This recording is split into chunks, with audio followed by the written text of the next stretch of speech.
Aşkın ile meydana geldim ya Resulallah. Derdin ile devrana girdim ya Resulallah.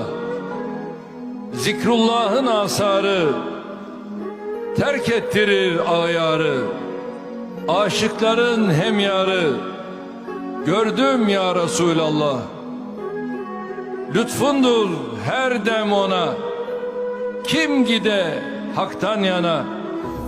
Cümle muhtaçtır sana, bildim ya Resulallah.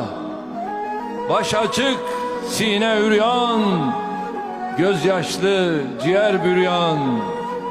Canım yoluna kurban, kıldım ya Resulallah. Zatına doğru özüm, açılmıştır can gözüm. Haki payine yüzüm, sürdüm ya Resulallah.